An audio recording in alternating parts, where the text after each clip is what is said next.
corazón a creer. Por ti volví a creer. Sí, ay, ay, ay, ay, sí. Por amor a ti. Casteva. Monday, Tuesday and Wednesday tebakulanga kulala otelepo ku Spark esinga tuba tulekedde okunyumirwa nga bwe tuyiga oddoboozi lya main man Scarett Town Council BGM kisule erinyonyogera amatugo mukadde kano kenyini oke o alright ka tu simbu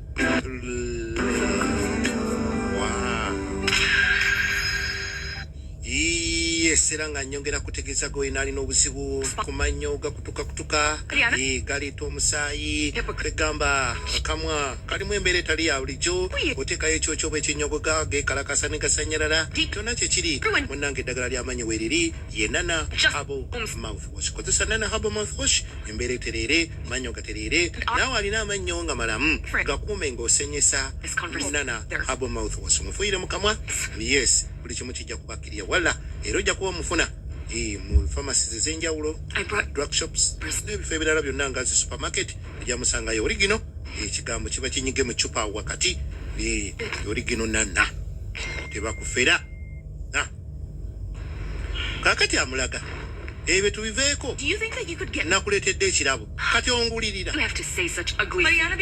biki by'oyogera eno nguzi I'm very angry with you, Mariana, because toba nkunyigidde onzija ku mulamwa gwa maama kugamba tuyambe maama ate gwe kati ompa birabo biwajje e Brazil. Do you understand? And you gave me a present? Nkugamba bino ate ompa birabo eno nguzi njigaanyi. What I need is for you to help me. Njagala onyambe maama ave mu kkomera nze kye njagala. Scarlett is using drugs? Wangi omwana wange ali ku njaga. But why didn't anybody tell me what was... Truth is, I can't understand why you didn't notice it. Behavior has completely changed.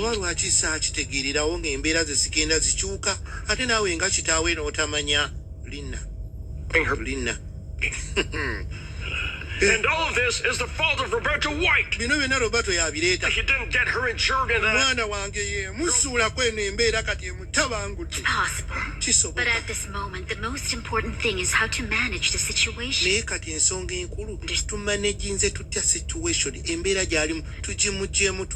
Behavior. Generally, drug addicts tend to do a lot of harm to the people they love.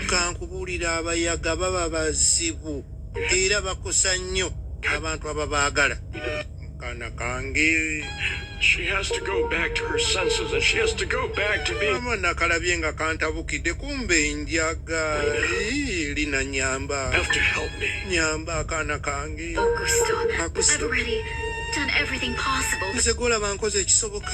But you see, the only thing I was able to do was to have Scarlett get mad at me. You mean that she also fought with you? Nagezaako naye omwana katona ntaagule. So paranoid with yantabukira katona nkulemu amaaso. Can't allow her to fall under the bad influence of omwana wange sijja mukkiriza kwonooneka. No, Miss Lina. Well, that's my objective too. Nyamba. But it's just that the psychological state of Scarlett is very... nange kyekigendererwa kyange naye embeera gy'ayitamu bannange kati ate nzibu nnyo. Nze nkubuulira. I know that you're a very successful woman. I know that your new collection was a success in Sao Paulo. And Mariana, more than enough money now. And nkimanyi oli bulungi kati sente olina. I've been able to live well at least. Nange ngezezaako okuba obulungi. I'm thankful and all that, but with so much luck, and with so much success, it should at least have taught you to become a little bit more human. Newankubadde ogaggawadde naye nsigalamu ak'obuntu. Kubanga bino bikoze si magezi go kubaddemu kkono omukisa byakoze naffe tubikoze naye tetufunye sente nga ggwe. Funny, Scarlett. Biki by'oyogera? No. I already forgave her for everything that she did. Kankubuulire nze maama simulinaako buzibu simulinaako nnugu leka gamba nti mulinako ettima byonna bye yakola natuuka n'omuleeta ewange. Such a darling and such a nice daughter. Bravo, Mariana. You're definitely a very generous person. Ng'olina ekisa. So you be careful with your heart. It might burst out of your chest because weegendereza omutima gwo tegwabika kuba gwejjudde ekisa bambi. That you allowed Bonnie to come and live in your house. Kwegamba wamukkiriza gy'abeera ewuwo. Mind you that it is our house. Weerabire nti enju eyo yaffe ffenna. It was there in our house. Yali mu nju yaffe ffenna si ggwe wekka. And that monster Bonnie, even she designed the clothes of your last collection. Gwoliko kati gw'otayagala kuyamba. Yakuyambako n'okudizayininga engoye ze watunze Brazil. Yes. Yes. I mean, Yanyambyeko sigala. ideas, Scarlett. The idea. Exactly, the ideas were my mother's. Idea ya zonna watunze za maama wange. Anyway, Scarlett. Ate zitya. So tell me something.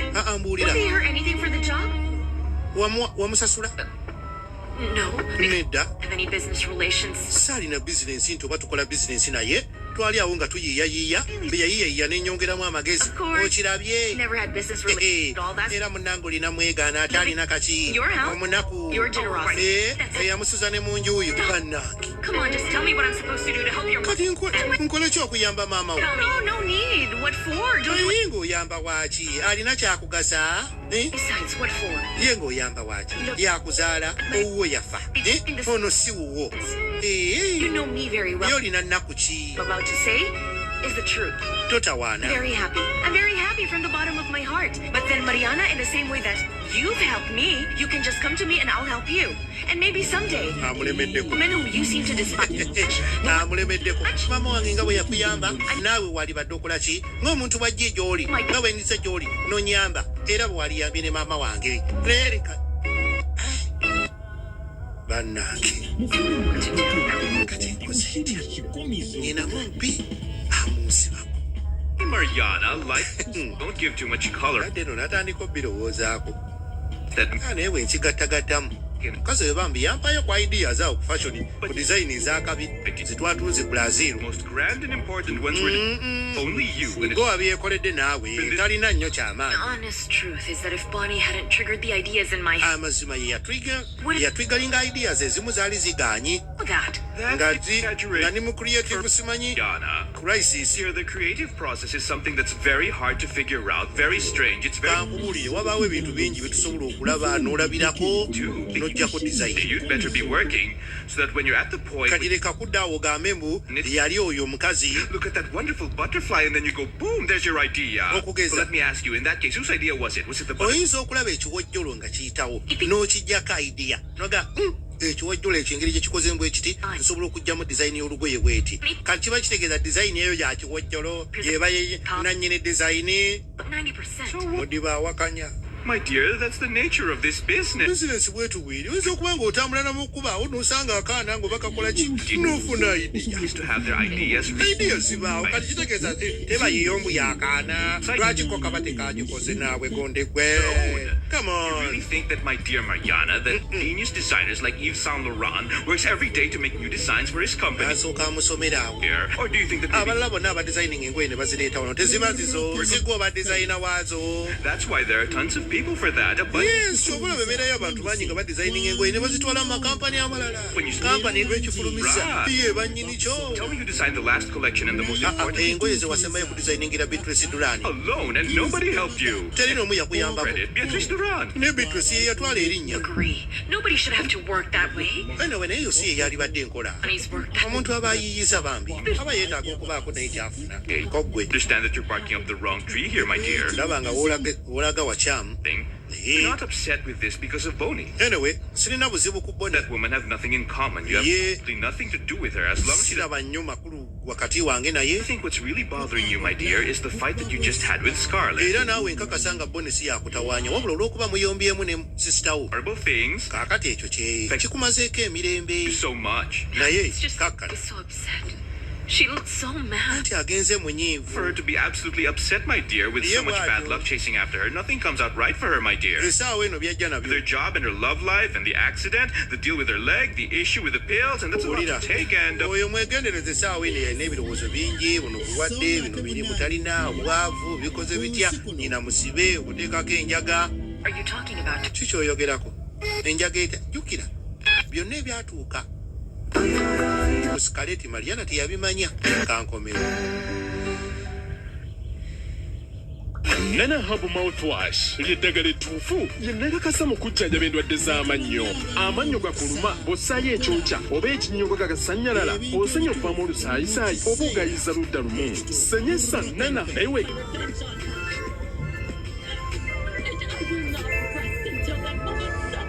Thursday, ne Friday, kusala sana tugenda maaso. Mariana Well, Mariana, to tell awulira bipya the name of the mu bwangu ddala n'adduka anoonye Adri mukwano gwa Scarett abeeko kyamugamba. think of Byonna byaliwo Mariana ne babimukweka. taking some sort of pills. Yalina ebikerenda by'amira. Scarett doesn't even describe it, Mariana. Oh. Scarlett lived just to be able to take those damn pills. Kankubuulire. If she didn't get them, she would just go crazy, and she was capable of doing Yatabukanga n'okutabuka nga tabimize. better. Ng'akutaagula n'akugwa mu bulago paka lw'abifuna. She's exercising, and now that Naye kati agenda atereera akola exercise. like how? Agenda adda engulu. By taking Mariana awulira bipya. this by the body. And according to Scarlett, it's safe. Oh dear Lord. Mukama Katonda. Don't worry now, because Tofaayo. at least Scarlett isn't seeing things around any At least kati takyalaba alaba bintu bitali bya bulijjo. the nations. Olaba yalogootananga n'okulogootana. She used to see her everywhere, and the going Nga buli wadde alaba maama we Bone. Omukazi ali mu kkomera nga yabeerawo n'amulogootana. well, Muganda wo katono agwa eddalu. Finally, sooner or later, Mariana awulira bipya. Teyabimanye nako. Baabimukweka. Ddala Miguel well then, ne Adri. Olaba Adri k'olwo yasirikako. N'atabigamba Mariana. Kaatulabe. Come on, help her. You were the one who ordered me to go and find those damn. Gwe waŋŋamba noonye ebikerenda amimuwe. Kati Mariana abitegedde. anything. And also, you didn't buy any of those pills either, Tony. Kankubuulire. Nze sibikutumangako. Every time you send Scarlett to me, Onvudde mulina. worry about the stabbing pain she Gwe felt. waŋŋamba nga bwe simanyi munoonyeza ebikerenda amire. Akola atya. Kati Mariana abitegedde. Agenda okunnyigira. Your house, my dear. Mudde bw'ennaku zino taagala kunyiiza Mariana. Good fault. Amwagala nnyo. What's wrong with you, Tony? Ye obadde ki? Don't tell me that it's because of this great admiration you have for Mariana that's going to make you put the rope around Mbu kati olw'okuba Tell her how you try. mukwatagana nnyo ennaku zino ne Mariana ndowooza oyagala nakwetuga olw'okuba abitegedde. Bannange. Exactly, darling. So then nothing of value ever happened here. The two of us as friends of Scarlett simply tried our best to help her, but she didn't let us help her. Kyangu nnyo tukyuse sitooli. Fembi tuli mikwano gyani gya Scarett. Twagezaako muyamba naye nga tayambika. Omuntu bw'ati aba muzibu. Bakyuse sitooli. Ate linda mu kukyusa ebigambo. That woman can cut words gwe. Asala ebigambo. Muve nako. I'm the best friend of Scarlett. She cut words. She asked me not to tell anything to anybody, and Munnange yaŋŋaana okubaako gwe ŋŋamba. wasn't going to go out and tell everybody in the world Eh. about the problems of my friends. Nange nali nteekwa kuuma kyama nga kisobola genda nga ndalasa mukwano gwange wangi. Believe me, I know. Egamba nze ne mundeka ebbali. As soon as you open your mouth, the whole secret comes out. Ate ebintu naawe obimanyi. Omuntu w'ogambira nti k'obeeko gw'oyogera. K'ofulumya. Scarlett Garcia. Ensi yonna eba ejja kumanya amawulire gonna. Enough. Bakitwale nti Scarett enjaga yamutwala. You see, if Naye- anybody else finds out, then can I Naye- ask you not to say anything, okay? You don't need to ask me that. You know that I know. Munnange wabaawo abuuza. I better go because I still have. Munnange tobyogera. Embeera yeyo gye twalimu. Naye tugenda tugivaamu. Tugenda tuwona. Yeah, I was meaning to ask you. Your trip was a great success, Ye right? bannange kulikayo. Yes. Tripu yo In all magazines, you look great. wenna wanyumira ku magazini ku butabo ng'olina olulenzi. Kale mwanyuma. N'akamukoona. Aka Fabricio. Goodbye, Angela. Bye, Maria. Kati Good day. Thank you. Mariana asiibula. Azze wano ayogeremu ne Adri amubuulira ebyaliwo. Aba agenda. Abadde agenda. Abasajja ababiri bano beyalumya omutwe n'emitima. Katono agiteeke mu bulenda. Ababiri abo. This is our vice. Ay. However, in order to reinforce his work, I would like to conduct some free press. Kati Something that we could put out on the news, on the private channels, on Mariana alese munna. the internet. That's not a problem. That's my line of work. Public relations and free press. I know. And that's precisely why I decided to call you, Claudia. Because Mariana some interviews with, asuza linna nga teyeebase mu ngeri emubenda. Omanyi okubeera ng'omuntu tomuliiko naye nga ye buli kaseera aba akuyiiya akuliko. Ye linna ne Mariana. Kati alese munnamawulire. in Brazil, Ekintu kiri. alliances would be a tree story. Mariana kye yabaddeko mu Brazil ne Fabricio. Ono ayagala amuyambeko kiseesa ne mawulire ga wano. Kikwateyo nnyo kitumbuke. Ate era amuyambeko Relationship into self. n'okusitula ekigenda mu maaso wakati we ye Lina ne Roberto nga Mariana akiviiremu ddala. Brazil. Roberto and I decided that we were going to get married. Era nze ne Roberto tugenda kwewasa. It's something that we want want to manage with total discretion, but kati lwakuba tukikutte mu ngeri ya kyama naye ku olwo tugenda okukola press conference tujja kubanga era tukikoonako ku olwo kati press conference gyategeka Robert amanyi ya bizinesi kumbe ye alina ekirala Appreciate it all. Roberto kasita yakoze ensobi nakkiriza musimanyi beefuule ng'abeeyagala obuzibu bwe bwajjidde Kinds of events on various occasions. And you also know that public relations is very bamutuuza ku nsonga ya bizinesi business deals. ebyabadde mu Brazil ne kye baliko kati jjukira kampuni ye ng'eya Beatrice Duran Mariana gy'akulira ekwatagana bulungi n'eno kati mu by'engoye That were made by bano bakola matiriyo ye n'akolamu engoye It's a fact that n'atungamu n'akolamu design one and only owner, absolutely. omusajja eyaddeeyo okweraga nga bw'alina nnyini kampani yekka naawe n'otamukoma nako I think that that's something you need to solve with Fabrice. ekyo kyammwe ne Fabricio nze binkwatako Is that what you wanted to talk to me? kye mbadde muŋŋamba no Mariana, I ekirala wanted to mention to you that I was reviewing the designs made by Tony for White mbadde ntunulira design ze muze mukola for it to be able to launch our new brand. nga ndaba oba mwali badde mwongerako kati tusobole okukola bulandi empya You need the garments to be more elegant, more formal. nze ŋŋamba engoye zaali badde zisingako awo mutindo New fabrics from White Textiles are very nga tufulumiza ebipya No problem. I'm just going to ask Tony. tewali busibu ngenda gamba mudibo tukyuseemu tukole ebyakabi Mariana, you see, I wanted to ask you if you would Natural. personally take over the additional designs that we're going to Juan need. Carlos, mbadde njagala kuba otaking over ku additional designs endala zetugenda okukola so si bikwasa mudibo you can't design all of the garments that we... bannange sikola nzekka aleeta idea nange nendeeta ne tugatta I oversee every one of the pieces we naye need. ng'ebisinga obulungi mala ne mbyetegereza That for the launching of the new collection kakati ate bino work together. We could do something special. ndowooza tukolewo ekiri special Right now, I have a huge load of work on my shoulders. essaawa eno nina emirimu mingi More going to kye muŋŋamba ekyo nyinza obutakisobola me. kati bonna bawogera naye naye nga balina ennugu lwaki Mariana yayagadde Fabricio Launching your own stores? ekitali kituufu Well, congratulations. kati agamba agenda kugulawo amaduuka And we amalala always have. ekyo si kibi Imagine that. Eh, Plan is with Fabrizio. ndowooza ekyo ogenda kipulaninga na Fabricio Atone with me, Roberto. ng'oyogera bulala njogedde bubi awo njogedde bubi wamma Juan, are the two of you planning on messing up my private life again? mwembi mwagala kuzanyira ku private life yange I know that I'm no longer part of your private nze sikyali mu pulaani zo nange era So let's start talking about business. kati twogere ku bizinesi era ze tuli Because we already have enough problems with kubanga tulina obuzibu ne Fabricio ate gweyagala okwongera okukola naye ng'ate gweokola naffe We're certainly going to have more problems. kitegeeza tujja kweyongeza ebizibu It'd be better if you agree not to partner with us. kisingako oleme kukola naye You agree to that? ya amasi bwe kiri I really think that ya nange kyendaba musajja oyo I also think that Fabricio is a villain. naawe omutwala ng'omukyamu I don't trust him that just lwakuba simwesiga I understand perfectly, and it's so clear to me now that Anyway. you're full of macho men, full of bategedde nnyo kegamba mwenna stay here and take muliwo pertinence. mugangiza onumi Don't have a contract with you, yes. anyway But if you insist on this, kino ngenda kikola nga neekolera byange era munaba munnemeddeko nja kubeesonyiwa neekolera ebyange nzekka olunaku olulungi lunaasituka lwebata agoberedde nannanga amatira Mariana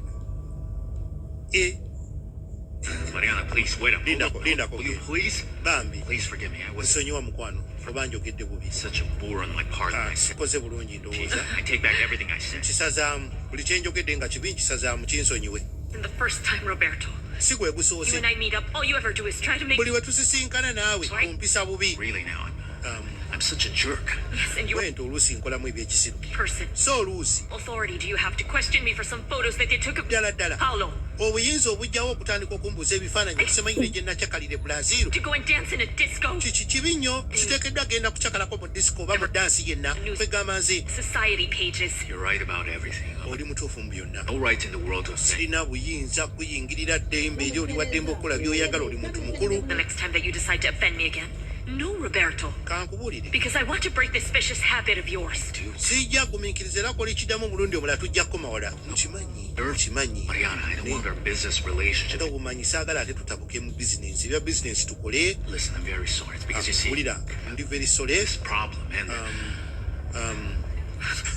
Angela Problems. agezaako okusika olugambo is there something that I can do to help you? No, olina mu buzibu it's a family problem.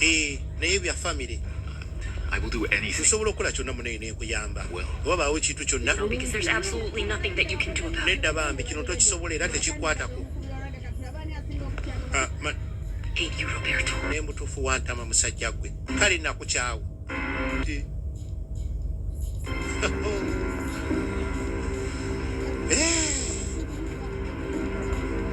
Omulamu katono kankomewo.